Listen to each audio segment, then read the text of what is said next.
what makes me special about it, maybe it's because I put my life into it. I give up a lot of things. Family, money, time with friends, going to the cinema, or drinking on the pub, stuff like you give up stuff like this because you don't have time. Your focus is different. It's like I said, some boy.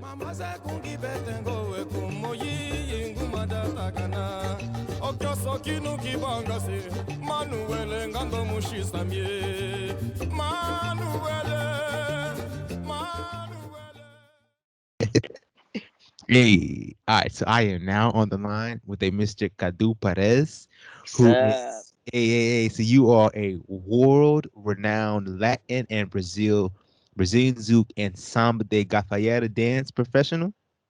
Yeah. Yeah. So you're a teacher, performer, a choreographer, as well as a judge as well, right? Yes, I A, am. born in Brazil, currently living between Madrid, Spain, and Los Angeles, United States. Exactly. Hey, man. How you doing today, man? Kadu? Good, brother. Thank you. What about yourself? I'm doing great, man. I'm very excited to talk to you, man. I really appreciate you taking time out your day to talk to me, man. You're welcome, bro. Appreciate it. No doubt, man. So I guess I really want to start this out, man. I'm very curious to hear, man. I've never been to Brazil, man. So I would love to hear about your childhood growing up in Brazil, man. What was that like for you?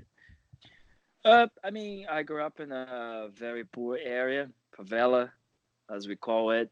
Uh, I mean, I had a very tough childhood. My dad passed away. I was 9 years old. Then I was just with my mom and brothers. She had a tough time keeping everything up for us, but she did pretty good. Which for me was a good lesson. You know, I was involved with a lot of not such good people when I was little, which I was, lucky enough to be able to leave that specific situation in a good condition, which today to me is a very good lesson. Um, but it was good. It was good. I have tough time, but actually a very good time too. Hey, Yeah. that's awesome, man. That's awesome, bro. I'm curious to hear, man. I guess what were some of your childhood hobbies growing up, man? What did you enjoy doing? I mean, when I was little, as any other Brazilian boy, I used to play a lot of soccer. Stay on the streets a lot. I used to play a lot of capoeira as well when I was little. Um, then when I started dancing, I stopped it because I got into dancing very often, like pretty much every day, and trying to really be better and everything. And then I focus a lot of dancing, but was normal, play soccer, capoeira, studying, spend time with kids. Yeah, it was good. Good. Yeah, that's what's up, man. That's what's up, dude. So let me ask you this, man. You kind of said it earlier. You kind of grew up in I guess maybe some rough areas, man. I've heard Brazil is rough. It's kind of like dangerous, man. Is it true, man? Is Brazil, can it be dangerous, or is it Yeah, dangerous for can. you? I think. Look, I think it can be like any other place around the world. There's some areas that are not so good to go, and especially depends on the conditions you have. Because a lot of Brazilians, they not bad people. They just don't have a good help from the government, and then they sometimes need to do things that you know that is not so good to survive. But also there's a lot of bad people as well that do it because they just they want to be bad. But yeah, there's a few areas today I think is better than used to be, but it's still very messy. There's a very good places to go, but also not such a good places to be around, especially if you're not local. But yeah, I mean, I think the media, it makes bigger to what it is. Honestly, it's not that dangerous as people think it is, but there's some places that definitely not good to be around. Hey, and I understand, man. I understand.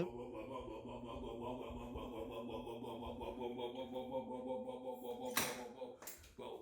Hey, if you could leave a like and subscribe, that would be amazing for the channel. Let's get back to the video. Hey, and I understand, man. I understand. Let me Yeah. ask you this real quick, then, man. So, You say you kind of grew up poor a little bit. I'm very curious. Looking back on your childhood, growing up in Brazil, man, how do you think that has affected the person you are today? Can you put that into words? Definitely.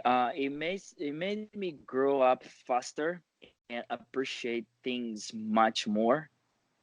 Because when you grow up in a situation that you don't have much, money, food, conditions, when you start having it, the minimal is a lot already. During this past years that I have been dancing, I am lucky that I could, um, you know, enjoy different different things, but also really appreciating and never forgetting where I came from.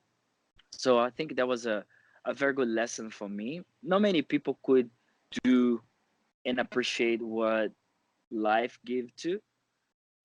But me, since I was little, my mom always put you know, in my head that I need to appreciate things that I have and make sure I work hard for it. So it was a very good lesson in that way. That's for sure. Okay, now I definitely understand that, man. Let Yeah, me ask you this, man. which is good in terms of because I passed this situation. My daughter, for example, will not have it because I can provide different life for her today, but also I can kind of teach her a few things in life so that she can appreciate life much better. That's for sure. Hey, that's Yeah. awesome, man. Yeah, you want your kids to have a better life, right? Of course, yeah. Definitely much better to what I had. I understand that, man. Let me ask you this real quick, man. So growing up in Brazil, I guess how important was music in your childhood, man? In your household. I mean, as for every Brazilian, like music is everywhere. You always listen to samba or any other Brazilian music is everywhere, everywhere. Like you go to a pub, there is music. You are home, there is music. You go to school, there is music. So you kind of grew up like involved, even if you're not a musician, a dancer, or singer or whatever. Um, Music is always around. It makes you feel good, like it keeps the life a little better, even when you don't have good conditions and stuff like this. It always help you. Hola. Okay, I understand. ¿Hablas español? I mean, today I understand better than than everything. Yeah, I'm halfway of talking. I can have a very good conversation, Okay. but it's still in the process. Yeah, Entiendo, entiendo. Okay, so tell me this, man. I guess what music genres did you grow up listening to? Was it like forró and like samba? yeah. Forró, samba, top 40 music as well. They used to play. I think they play still in Brazil, but most of the time forró, samba, um, bossa nova that we have in Brazil as well, which is a I very love bossa traditional. nova. I love bossa Yeah, nova. Oh man, I forgot the guitarist, Luis Bonfa. yeah, Oh, I love Luis Bonfa. yeah, yeah, man. So yeah, I grew up listening to all this, um, but also different songs like top 40 music from overseas. They play normally that too. Okay, okay, Yeah, man, that's awesome. yeah. So you're growing up in Brazil, man.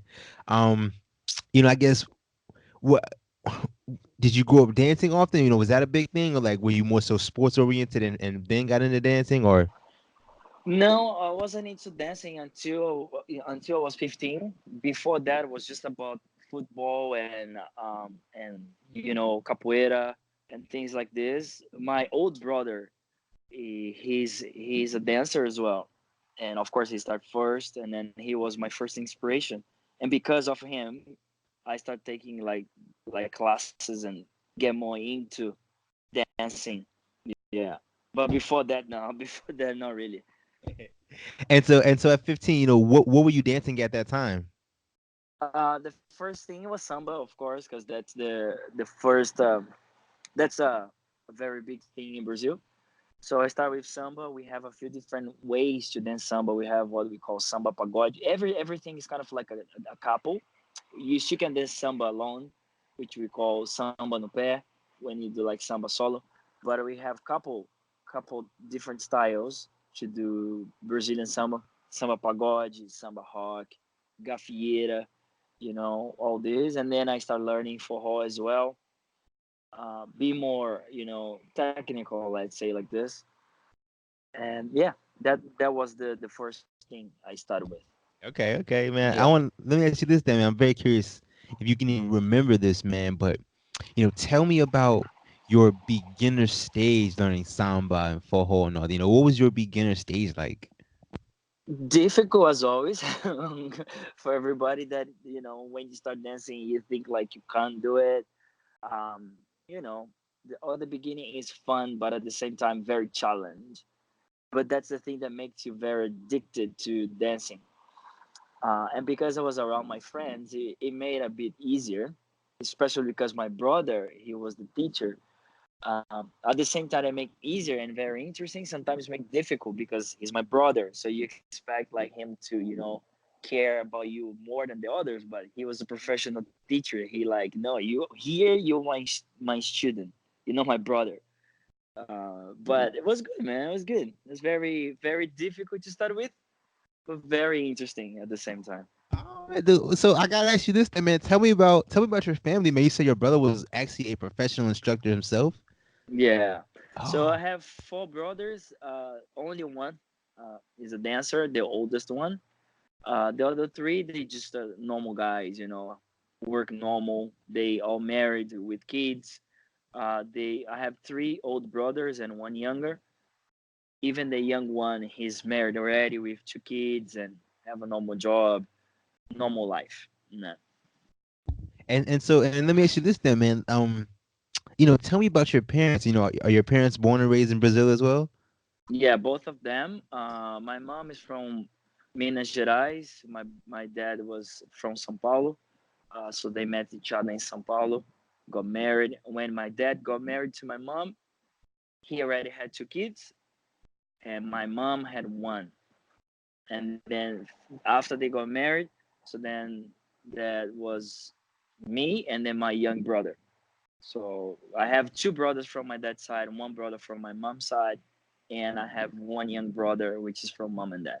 Okay, okay, I get Uh, you, man. I get you, yeah. man. So yeah, so you're growing up, man. You're taking classes from your brother, man. I guess at what point do you start to take dancing seriously, man? What makes you start to take it seriously? I think since I started, I mean, when I started was just for fun. I have this girlfriend that back there too. She started with me, so it was just about fun. And then I have a very good friend who was a dancer. He's still a dancer today. Um, I went to this club one Sunday afternoon, whatever, with them. I was like, I think 17 years old already by then. And then I saw this friend performing on stage a samba routine. And then when I saw that, I was like, damn, I love it.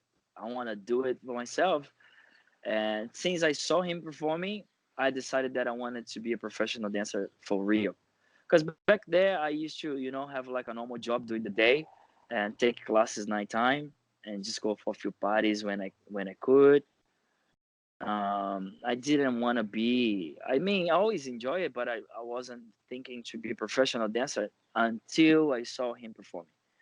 Then I said, okay, this is what I want. Let's make it work. That's Yeah, awesome, man. I think it's really cool too, man, that you were at such a young age, able to find something you truly were passionate about, man. yeah, Yeah. definitely. Yeah, that's awesome, man. So let me ask you this. In those early stages, when you found that you wanted to, be serious about this, how much did your older brother help or influence you, the one who was already a professional instructor? I mean, a lot, a lot. I think if he didn't help me as he did, I probably wouldn't keep going because it was very difficult at the same time. I was born in São Paulo, and then all my family, we were in São Paulo, and then this old brother, he moved to Rio de Janeiro for a dance company, Jimmy de Oliveira Dance Company, which was a samba school. And then a year later, there was a spot on the company, and then my brother said, "Look, come because it will be good for you." And then I was like, wow, because I had like a normal job during the day. I was like 17 or something. So that's gonna be tough. And then I went and I went to live with him, and he already had his wife, and it was kind of a little bit difficult because he wasn't making enough money. And then I moved to Rio, and then he needed to help me money because nobody knew me there, so I couldn't teach or do anything. Couldn't find like a normal job either. And he was supporting me and everything. I was at his house, not paying nothing, eating his food until I could really pay for myself. So if he didn't do that for me, I probably would, I don't know, maybe not be a dancer today, because back in time in Sao Paulo was very difficult to survive as a dancer. Very difficult. Not many could back. Well, today is much easier. Today is more options after many years. But we're talking about like 20 something years ago. Um, that wasn't that easy. So I probably wouldn't continue if he didn't help me on that way. Oh man, that's the blessings, man. The love. Yeah, definitely, Hey, definitely. so tell me, man. You said you joined that dance company. What was the name of it again? Jimmy de Oliveira. Jimmy. And so Uh, tell me about your time there, man. What was that experience like? What did it teach you, if anything? was great because I was already dancing Gafieira in São Paulo back there on his Jimmy de Oliveira school. He had like a franchise school in São Paulo, which was good already. But Jimmy himself wasn't there. There was another guy teaching under his name, doing the same thing. And then when this spot opened on the school that they invite me to go, so he taught me a lot, like how to be a better teacher, how to start teaching slowly, being in his class pretty much every day. He was like, giving me job when he could, just to help. And I learned a lot of things, not just about dancing, just about life as well. He was already old guy. I mean, he was older than me, I would say like that. He was 30 something, so he had a lot of experience already. So it was a very, very, very good school to be in Rio de Janeiro. Let's say like this.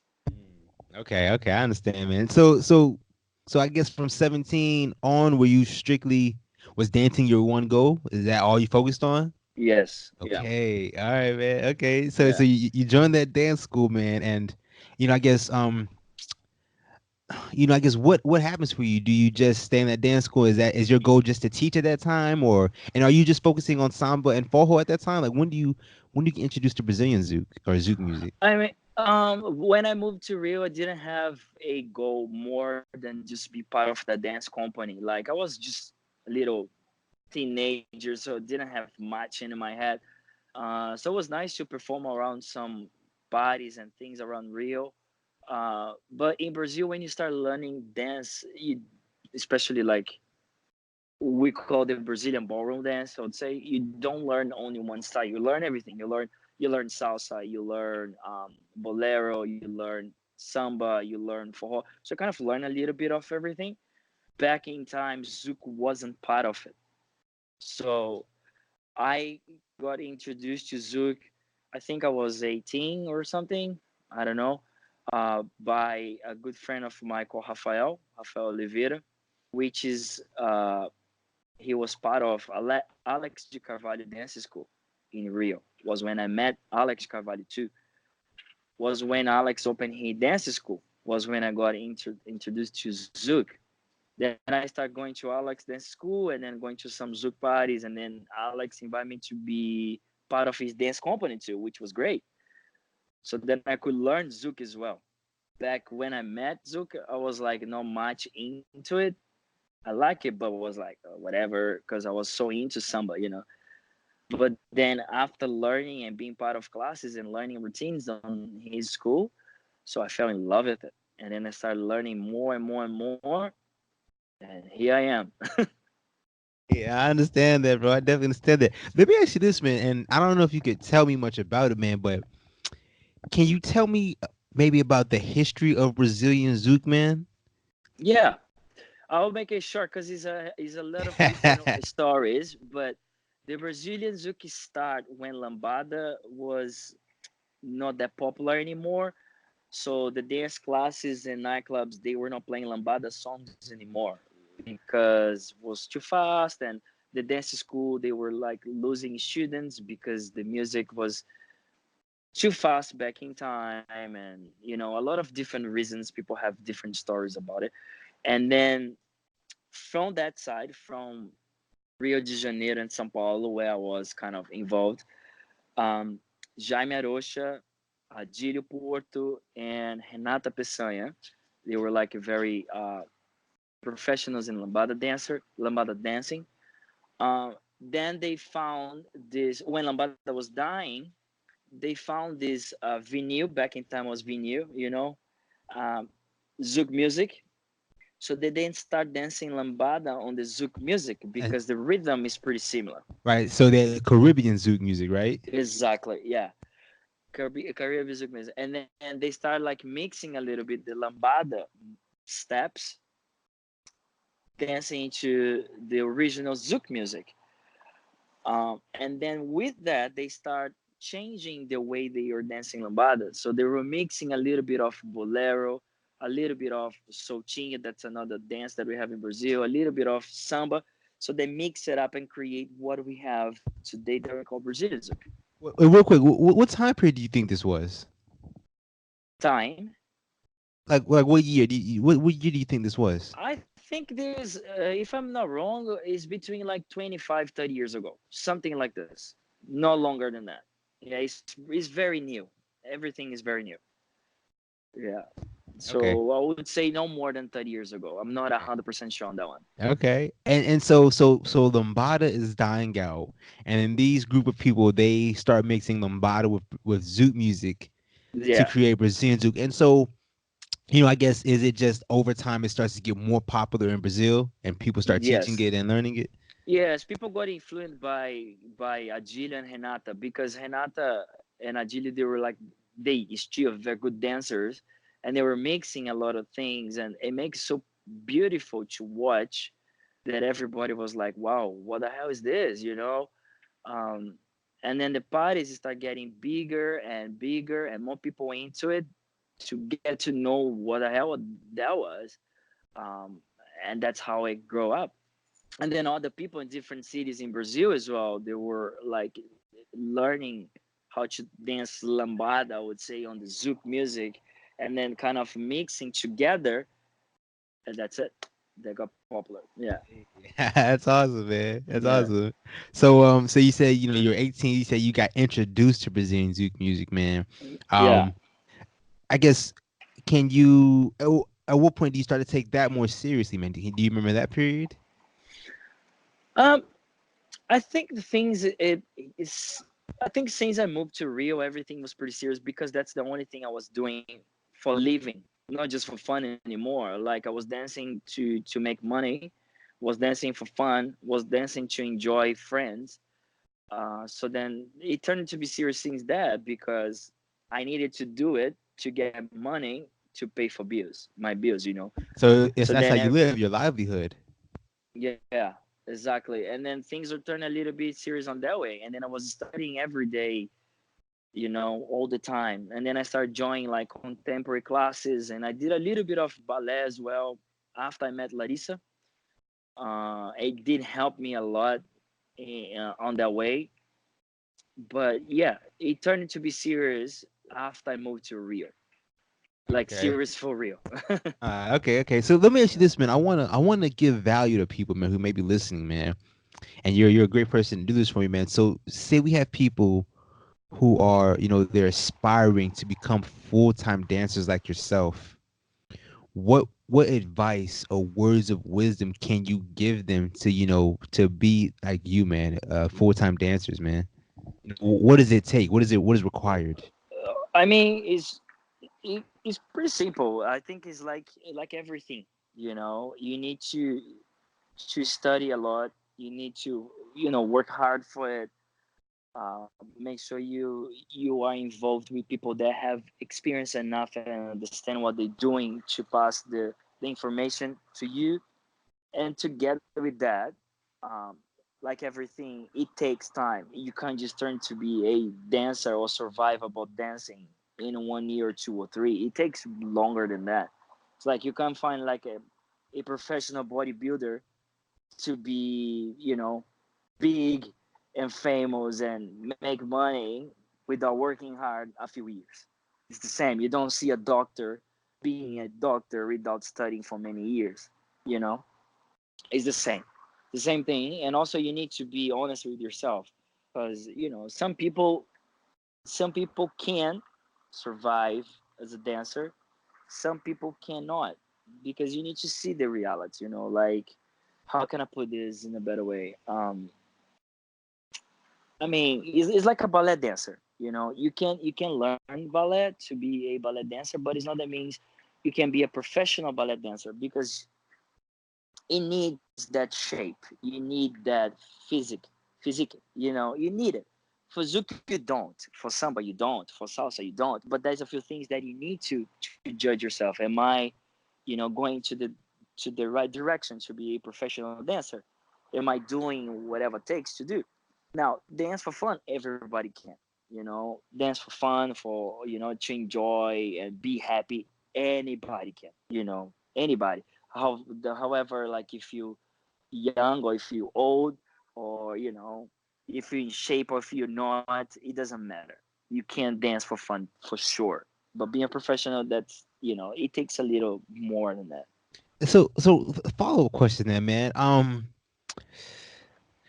we'll say for you specifically, man, because I imagine you probably grew up with a lot of people who wanted to be full time dancers like yourself, man. Um, so the question is, what do you think separated you from somebody else in the dancing field? Is it just do it as long as possible and you'll be successful, or what made you so special? I mean, I think the fact that not just me, but a lot of people that I work with, you work hard for it 24/7. You do whatever it takes. Like, you don't have money, you shoot there. You need to spend hours on the studio, you go there. If you have problem and there's something into the dancing, you try as much as you can to fix the problem. You don't do anything else apart of dancing. you know um and I guess there is, I mean, as I said, you need to be honest with yourself. Like, for example, I am type of person that I like to be on stage. That's my thing. That's what I think I do best in my the way I see. I do better on stage than what I do on the demo. For example, if I do a freestyle, I think I'm better on that. There's some people that they are better doing demos than performing on stage. I am able to do lifts with Larissa, for example, because we studied how to do it back in time when we start dancing together. I just don't decide to, throw Larissa up and then that's it. So then you need to see if what you're doing is looking good, if you're doing it the right way. Like, it's a lot of things involved that it makes it a little bit more difficult when you talk about being a professional dancer. Again, if you want to do it for fun, of course it will be fine, you know but when you talk about being a professional, that's a lot of more. What makes me special about it, maybe it's because I put my life into it. I give up a lot of things, family, money, time with friends, going to the cinema, or drinking on the pub, stuff like. You give up stuff like this because you don't have time. Your focus is different. It's like I said, some bodybuilders, they don't do it much because they need to be 24/7 on this. So after a certain point, like, for example, today I can. Today I have a career that is going okay. So then I have time to go to movies with my family, my friends, and do all this stuff. But back in time I couldn't, because it's always training, always finding something to make money, be better, or be involved, see what's going on, what's new, stuff like that. Yeah. Okay. So sacrifice sounds like a big thing, though, man. Definitely. I mean, let's make it clear. If you want to be a professional dancer, if you just want to be, enjoying it, because you love it, you don't have to do all that. You can just go to classes and go to parties when you want to. You don't have to put too much pressure on yourself. Different than me, for example, I have a lot of pressure on myself because that's what I do for job. You I got a need to keep family it. to feed now, right? Exactly. I need to improve every day. I need to keep following what's going on. I can't just, relax and, oh, okay, that's fine, because it's not, because that's what I do, you know. I understand, man. That is intense, man. Let me Yeah. ask you this, man. So you say you got inspired around 17, to start doing this full time. Um, at what age do you feel like things started to change for you? And what I mean is, started to look up for you. What did you start to realize like, okay, man, I can actually do this full time and feed myself, and live? I think when I was around 20, 21, things were a little better already. I mean, very tough still, but I was just doing dance full time for that few years. Was there? I was doing okay in Rio, but then when I met Larissa, then things changed for Rio, because Larissa, when we decided to be a dance partner, everything changed because we took like a big step forward together. Uh, we are dancing together for almost 15 years already. Um, so I think I was like, 21, 22, something like this. Yeah. When And it changed like for real, like, oh, just now we go.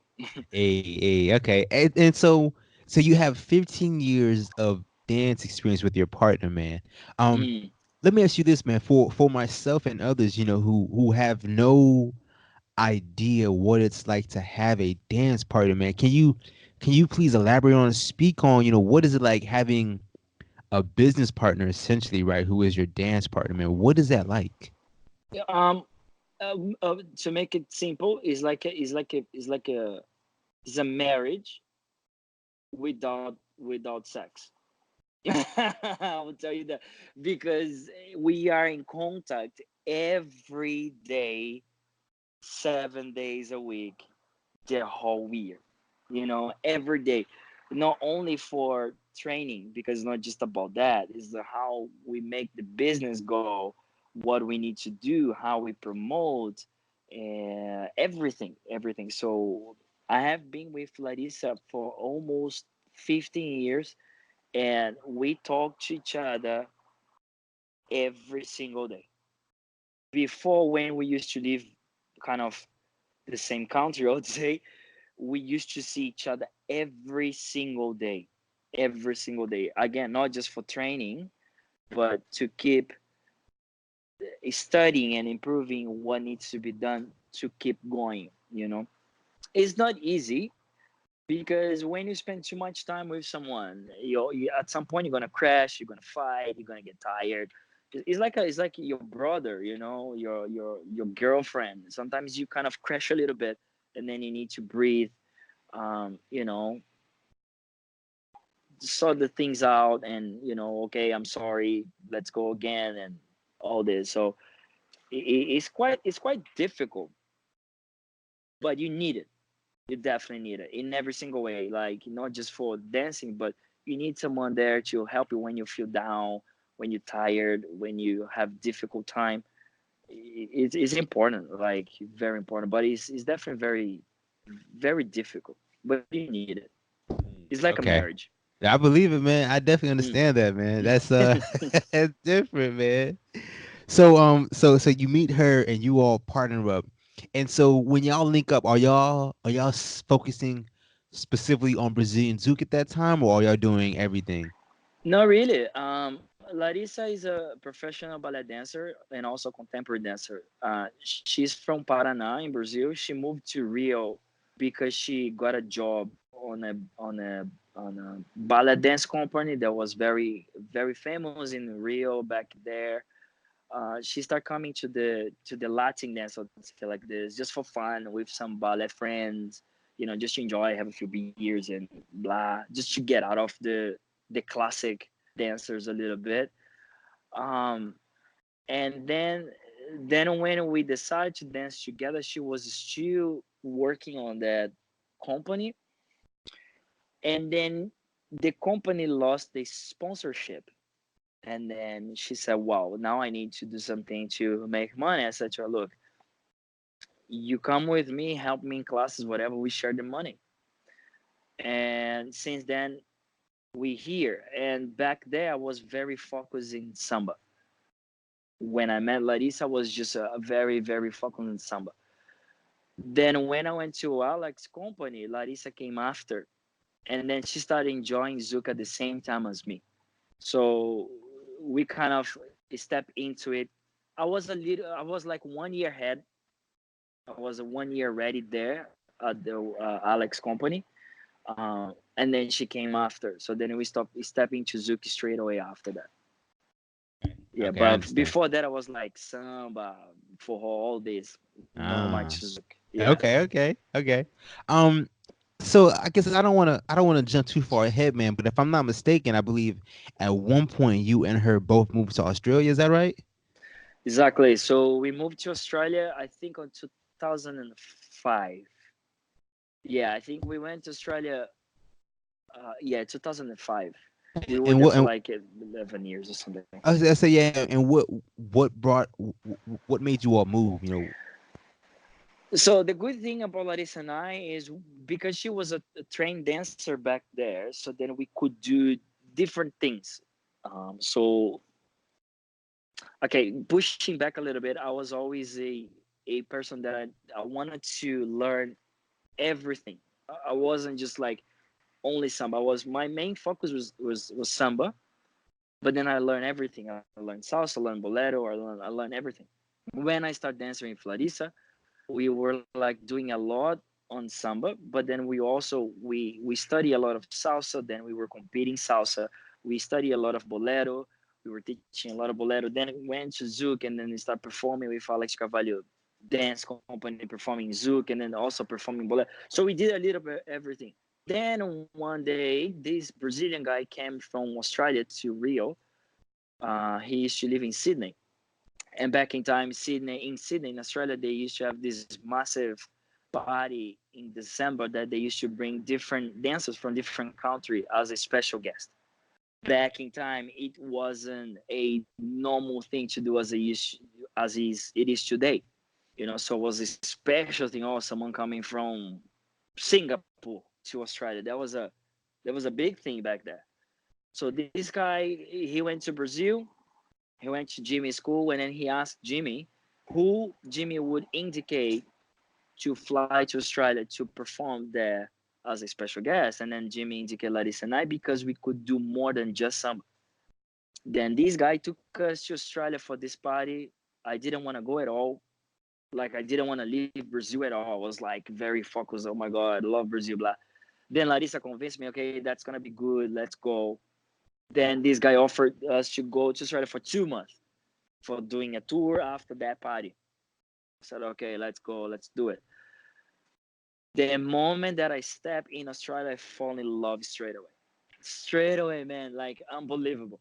Then the 2 months that we were there, I enjoyed it so much. We perform a lot. We got to know a lot of salsa dancers and going to a lot of salsa parties and do a lot of things. Because back in time, they didn't have Zouk at all in Australia, at all. They had a little bit of samba, some other stuff, but not much Zouk. Maybe like 1% or maybe less than that of the people that used to go to Brazilian dance school knew what Zouk was. Then we spent 2 months there, and then we met another Brazilian guy that have still a Brazilian dance school in Brisbane. His name is Tarcísio Climaco. Nice guy. Nice guy. Then he loved us. He said, look, why don't you guys come here to work with me? We said, oh shit, yeah, maybe. But I wasn't really like I love Australia, but I didn't want to move. That was another thing. Oh no, I don't want to move to Australia. And then Larissa, no, let's go. We need to go. We're gonna be important. There came Larissa again. I said, okay, you know what? Let's go. We stayed there for 1 year. Enjoy a little bit. We learn some English, maybe make some money, then go back to Brazil. Let's go back home. That's it. We moved. 11 years later, we were there still. Okay, you were there for 11 years. Almost 11 years. We moved to US 3 years ago. Okay, man. So let's talk about that real quick, man, if you don't mind. Going back to Australia, man. So growing up in Brazil your whole life, man, what was that transition like to move to a English speaking, continent and a whole different country, man? What was that like for Uh, you? so different. At the same time that it was great, because everything is new, it was very difficult because back there I didn't understand nothing in English, nothing. Like I couldn't count from 1 to 10. Larissa knew a little bit because where she grew up, because she grew up in a better condition than me, she could learn the basics of English. Then once we moved, that was tough because I was with her 24/7 again, because I couldn't talk to anybody. I couldn't do anything alone. Couldn't even teach classes alone. I couldn't do nothing, man. So it was difficult because I was a part of the language situation. I was young, I didn't want to leave Brazil. Like I was missing family, all this like different food. Everything was the first year was very tough. Even Australia being such a beautiful place, like amazing weather, amazing people, like beautiful. It was tough because I was young. I was missing my family. I was missing Brazil. It was just like this and I. I mean, it was tough. Um, then it started getting better, you get used to. I started, understanding English a little bit more. Never went to school to learn it. I was learning with people during the day, like I was making notes, like what that word means in, like, in English and Portuguese. So then I could like sync together. So then like this, I was kind of like, okay, this means that, and then it started getting better, and then I started getting used to it. I think 2 years later I was like, this is home. I never wanted to leave Australia, never. I was like, this is my place. I don't want to leave this anymore. I was traveling a lot with Larissa already, but Australia was my thing. I was like, no, this is it. That's awesome, man. That's Yeah. awesome, man. So let me ask you this then, man. Going back to when you first moved to Australia, man, you said there was a very small Brazilian Zouk scene, correct? Mm, So yeah. what was it like? What was it like trying to build up that Brazilian Zouk community in Australia, man? What was that whole process like? Was I'll tell you, wasn't difficult, and I'll tell you why. The reason why is, because Alice and I, we step in Australia in a good condition in terms of the guy who brought us there to live. His dance school was very big, so he had students already that was kind of into the Brazilian culture. They were learning a lot of samba, forró, and all the stuff. So then was kind of a little easier to introduce to them. Then we back in time, salsa was massive in Australia. So then we got contact with the salsa dancers. So they invite us to go and perform at their parties, just as something different. Was back when bachata started growing in Australia as well. It was pretty much at the same time. So then, because it was something new and there was a lot of dancers already, it was kind of easy because the condition that they gave to us back there was easy because there was already a lot of people dancing and they love the Brazilian culture for some reason. Australians, they love it, Brazilian culture. So then it was kind of easy on their way because we didn't start from the scratch, like nobody to teach. We already have people there. So on that case was easier. The only difficult thing, apart of what I told you, language, blah blah blah, was um, getting in, making them understand the, not the culture, but it's a different place. Australians, they very like, they like their own personal space. So they kind of like, okay, so there's the limit, so let's not cross that. So Brazilians are a little bit different. We hug a lot, we play around, muck around, we. So that side was kind of a little bit tricky, but with time they just fall in love with that. And then every congress, every bachata no, every salsa congress they had in Australia back in time, invite Larissa and I to go teach a few classes and perform. So then like this, it was like spreading around. And then we went to New Zealand. We introduced Zouk to New Zealand as well, which was exactly the same case. Salsa parties, salsa congress, we teaching Zouk, samba, la la la. Then we did the same in Malaysia, the same thing in Malaysia, a little bit in Singapore because they kind of together. So that's how we did. Oh man, that's so awesome, man. That's really Yeah, cool, man. So would you consider you and Larissa, I guess, maybe kind of like the first people to bring Brazilian Zouk to, Australia, New Zealand, Malaysia, Singapore? I can't say we were the first to bring into it.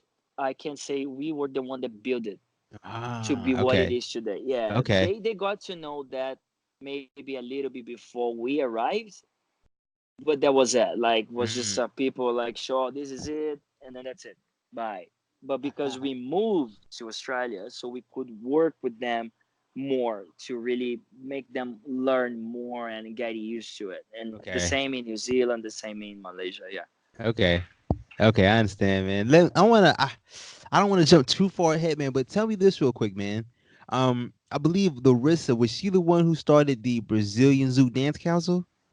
Yes. Can we speak on that real quick, man? What is that exactly? Can you tell me?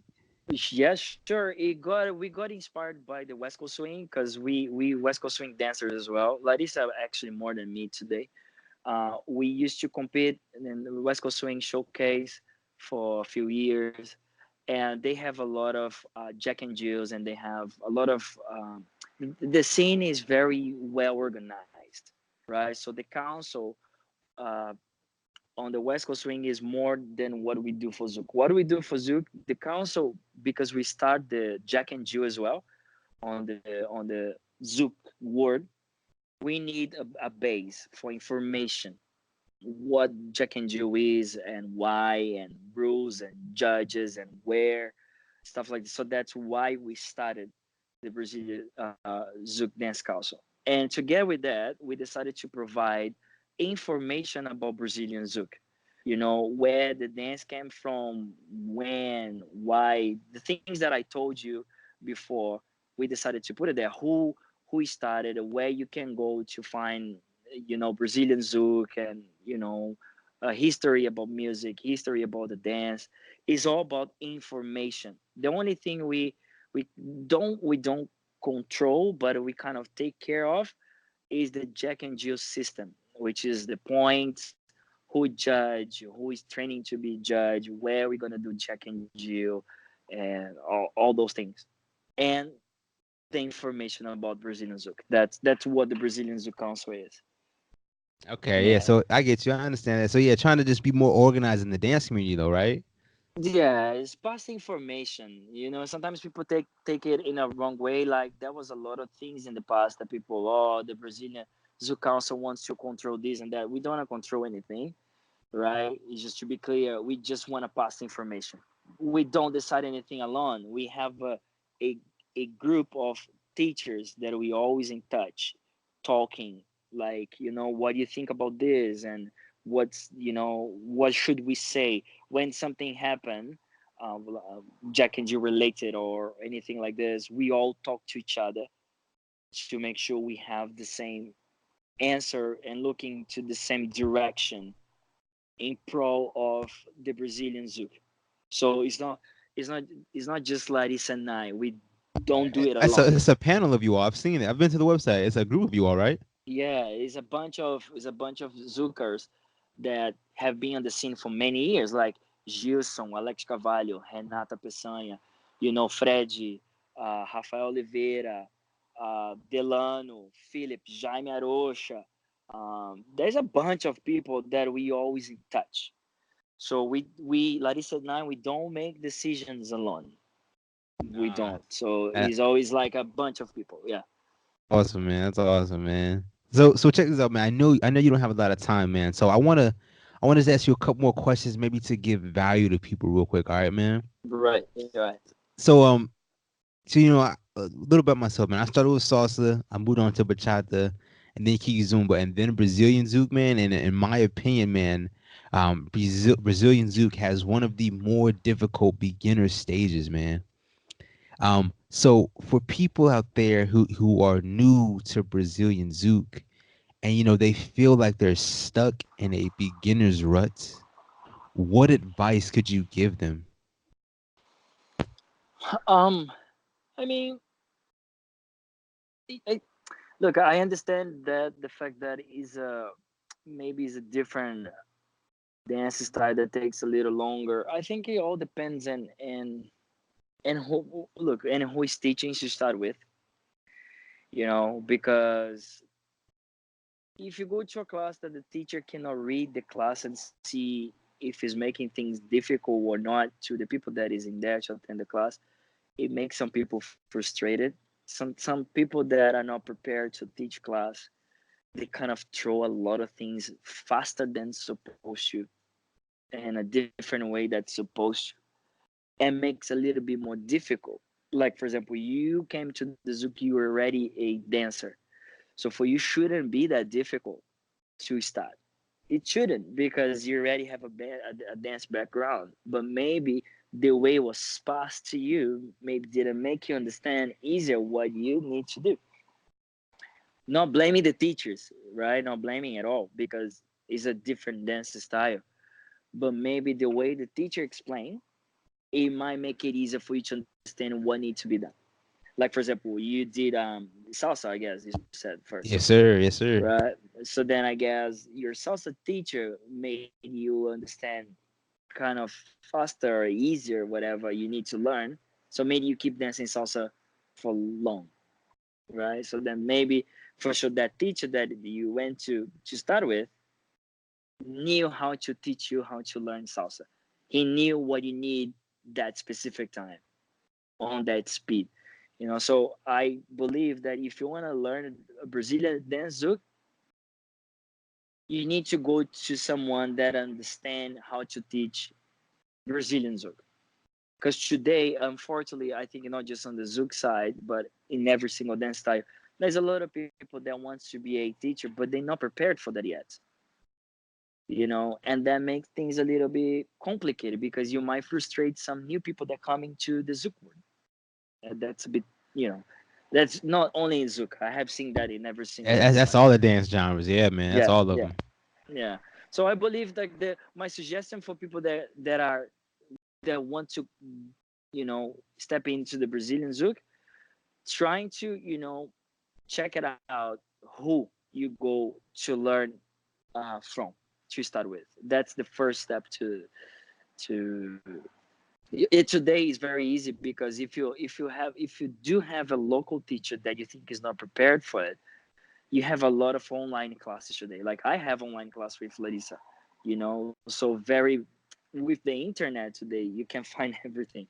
You have online classes. You can find not just Larissa. You can find a lot of different teachers that they have online classes for beginners.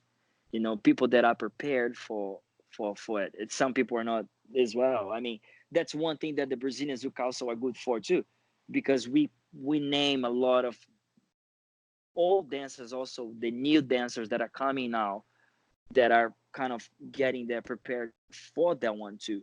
I mean, I live in New York. Who I go for Zouk in New York? Boom. So then you can go and check. Oh, I have these people in New York that I can go. That's You know. awesome. That's a good resource, man. Yeah. Yeah. So yeah. So it sounds like you're saying, if you feel like you're stuck in that beginner's rut, it could possibly be your teacher. So maybe branch out and find a new teacher, maybe. I believe so, man. I Yeah. believe so because everybody can dance because everybody can dance salsa, everybody can dance bachata. It all depends on how you start and who you start. That's the reality. Yeah. I understand that, man. Let me ask you this: the continuation to that question, man. What does it take for someone who is an intermediate dancer? What does it take for them to get to that advanced level? The regular classes, asking questions to your teacher, go to practice like parties and congresses and stuff like this. Always keep studying. That's not a different way to step up if you don't do that. Like there's a few people that they they have good local teachers, but they prefer not to do regular classes and only go to workshops, boot camps. This is good, but also is not because it's a way too much information in a short time to start with, Yes. and also is a lot of different information in a short time too. So it makes your brain very confused, and maybe sometimes you might you might learn or think that you're learning something cool that weekend that your body's not prepared for. That's the truth. So congresses are amazing. I love it. That's what that today, that's what I do for living. Go congresses on a weekend. I used to have a dance school in Australia, but because we left, so then we couldn't keep it, so then we closed it down. In LA, we decided not to do it because we were traveling a little bit too much. So we couldn't stay there to focus on the students. So then we decided not to do it. So then that's what I do on weekend. And then when I go, there is a schedule. Like you're gonna teach advanced class, blah. So then I don't know if the people that are there are real advanced dancers. So then I go base. I'm gonna check what they can do, and then I'm gonna give them what I think is best at that specific time. But it's not everybody that do it. And maybe sometimes I can read that wrong too, because you go to a class that is 100 people, you can't see everybody. But I go based to what the workshop is. And sometimes you step in a class, in an advanced class, for example, that might be a bit too advanced for you. So I guess only workshops, only boot camps are not good. If you wanna, improve from intermediate to advanced, or from advanced to something else, regular classes is for sure the best thing to do. Now that makes a lot of sense, man. Real Yeah. quick, let me ask you this, man. When do you recommend private classes? As much as you can. I know private classes are very expensive, can be sometimes, but it's very good because you have 1 hour only for you, only to ask questions, so then someone with more experience should tell you what you're doing, what you can do to make it better, stuff like this. I mean, if you could do a private class every day, I would say do every day. But of course, it's impossible because, but as much as possible, definitely. Yeah, Okay, definitely. man. Okay, that's awesome, man. And real quick, the last question, man. Last question for you. Um, can you give me one tip that can make anyone a better dancer immediately? No, there is no, there is nothing to make it happen, man. I'm sorry. Um, Impossible, bro. I'll tell you the truth. Like, it's straight away impossible. Because every person is different. Like, maybe what I will do faster.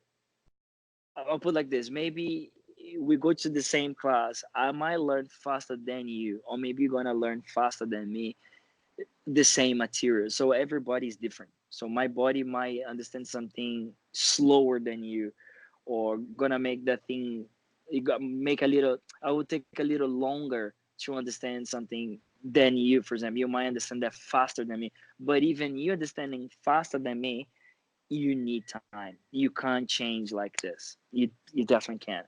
I'll use again bodybuilders. Even if they have today steroids, like legally today, that's a lot. Even like this, you cannot build muscle from one day to the other. You need to go to the gym every day, because that's the way it is. It's a muscle memory. You need to practice and go over and over and over and over. So you can't change like this. That's why, I mean, sometimes people want to uh, speed it up the process, and You know, like the cheat unfortunately, code. yeah, you can't. That there is a process that you need to follow. We can't change it. Definitely can't change it. Even doesn't matter how good dancer you are, you can't do that. And I believe in not just on the Brazilian Zouk, in anything.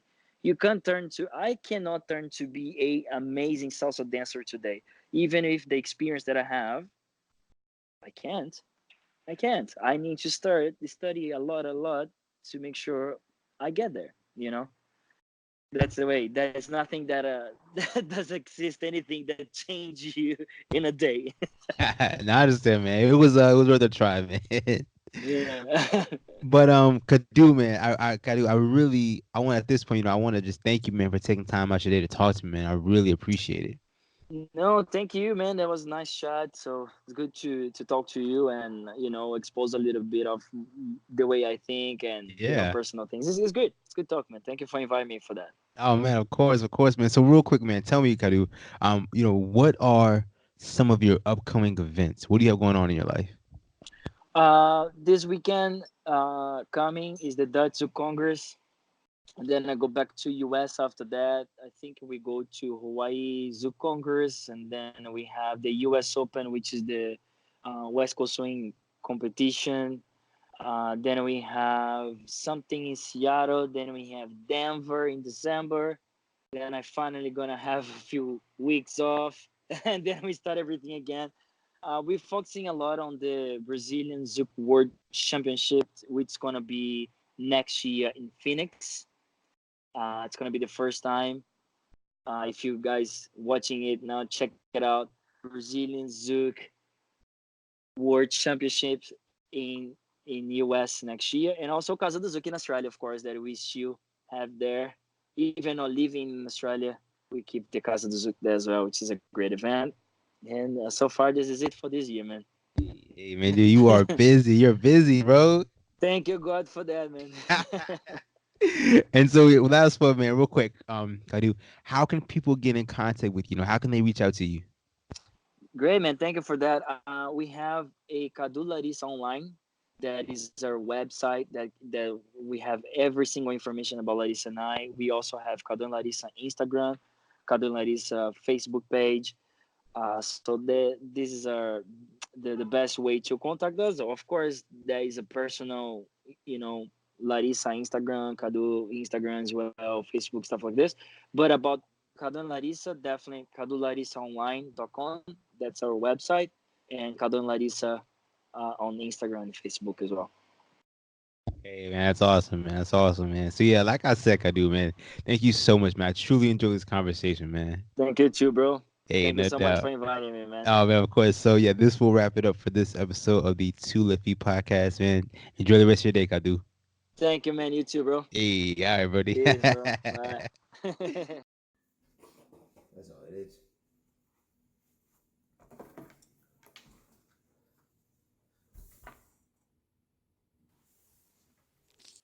Hey everyone! If you made it this far to all to the end of the video, I want to thank you so much.